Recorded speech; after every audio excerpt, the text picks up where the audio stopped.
What do you think about so my brother and I talk a lot. My brother makes charts and is kind Yeah. of Instagram famous, and he made his way through creating content online.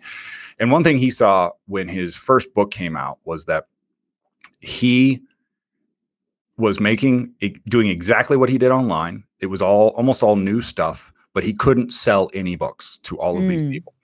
And he and I talk a lot about the idea of like dead internet theory, which would be that like Yeah, we talked about this basically too.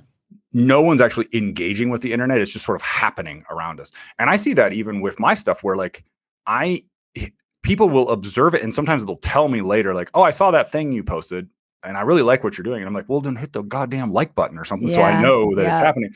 But I think it's becoming a bit of a monolith that people are just like aware exists and we can use it for, again, booking hotel rooms, but we're not engaged with it in the way that we were 10 years ago, which in some ways makes me kind of sad because I actually really loved the internet in the early days, but in other ways makes me happy because I think it's kind of the destruction of humanity. So are we hastening that? Are people realizing like it's actually like not that helpful to have a social media presence because it looks good, but it doesn't actually move the needle on commerce or influence. But where are they engaging then?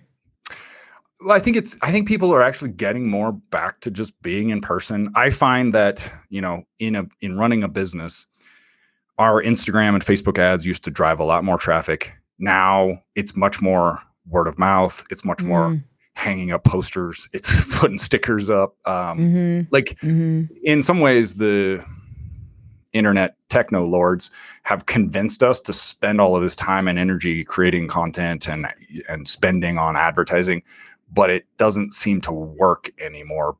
And I don't know what that is. I'm wondering what you are seeing from all the people you talk to.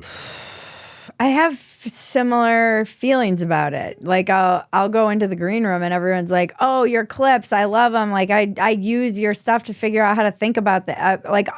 Way more people than it seems are watching it. It's like there's a certain disconnect there, and I'm not sure. There's so much content and everybody's creating content. And I don't know if that's what we're all going to do when AI takes everyone's jobs and we all have a universal basic income. And like, that's the only way they know how to placate all of us is we're all just going to become content creators. Or if people are, I think after COVID, there definitely is like a thirst for a live comedy, live music, all of the things that we took for granted. But I don't know that I think a lot about the dead internet theory because of just all the bots and now all AI and no one. I think what's my feeling about what's happening, and I don't know that I can articulate it because I'm just thinking out loud right now, is that humans are starting to get an uncanny valley feeling about the internet as a whole.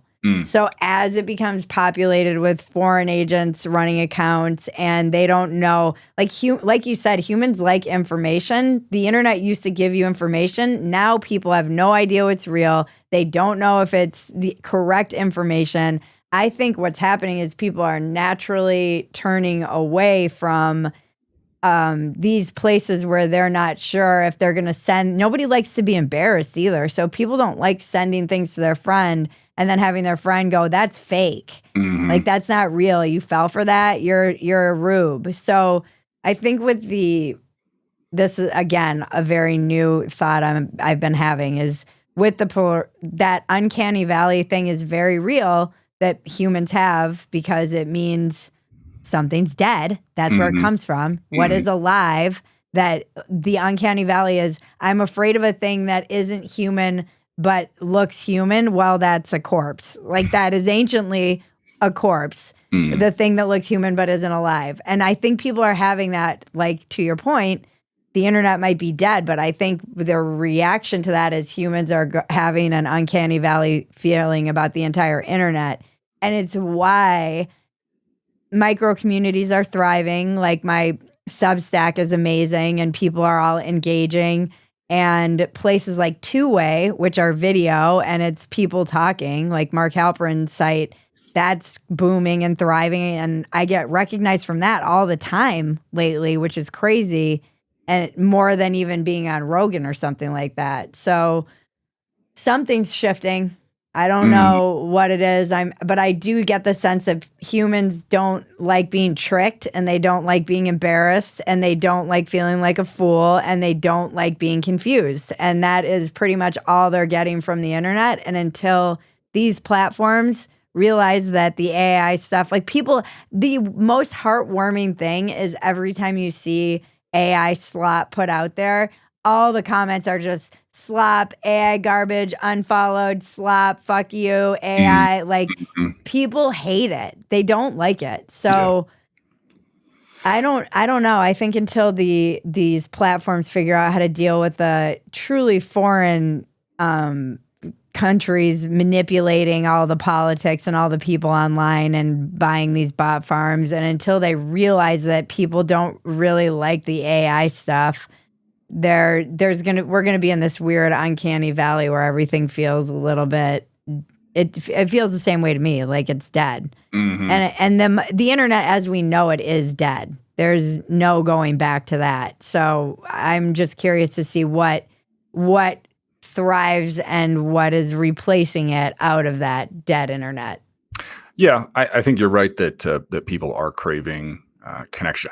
I would sometimes I think about, or I used to think about, how the internet is trying to return us to a village mentality, right? So if you think about Yelp, okay, so Yelp would be, I don't know this city, but a bunch of people have reviewed the restaurant, which is kind of similar to if we all lived in a little village and we'd be like, don't go down to Bridget's place, dude.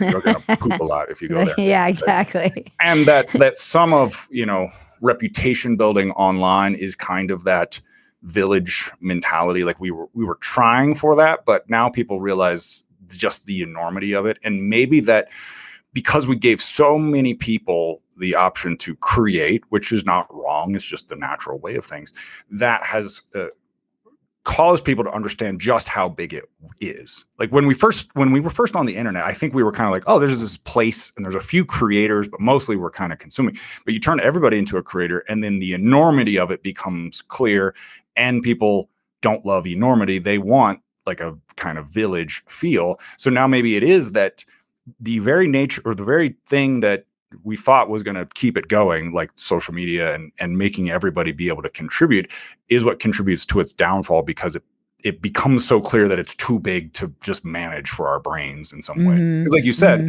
like I honestly, like, Facebook gets a bad rap. I kind of like seeing what's going on with my high school friends and like the chaos that they're going through, but I never get to see that anymore because now I'm just being fed like, aren't you interested in the clips from that Spanish basketball team that you once played for? Like, no, not really. I don't care about that. Now that was just the natural way of it, because it was going to get commercialized at some point. But I do think I'm amazed at the number of people I meet who don't have social media now. Like, and I'm heartened by that. And I also am amazed when I see somebody post something and they haven't posted in like a year. I'm like, oh, good for them. Like, that's awesome that's the way people are behaving. And I'm wrestling with it all the time. Like, as somebody who's running a business, kind of trying to create stuff, I'm always kind of, not always, but in this last year, like, what is the point of even doing any of this? Yep. As opposed to just posting manifestos on a church like Martin Luther. I think that's the future, is just like.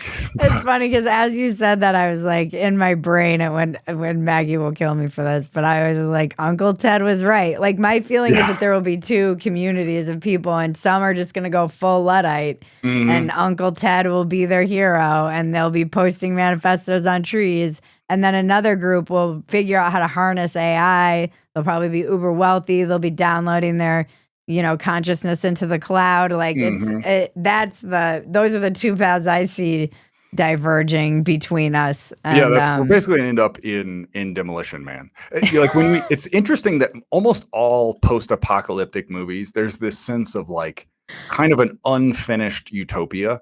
And I think that's what we see often, where the tech overlords are like, if we could just get everything right, but then Yeah. they stop right before that because they get overwhelmed or whatever. And then like the doors don't totally close on the spaceship or whatever that thing is. I think that's maybe that we were right about all of that prediction around like it's going to look cool but mostly beaten down. The Taco Bell drive-through thing will not really work. Like I mean, Yeah. that's what we see with like I'm of course in airports a fair bit, and like touchless faucets, like shit doesn't work. Sorry. Yeah.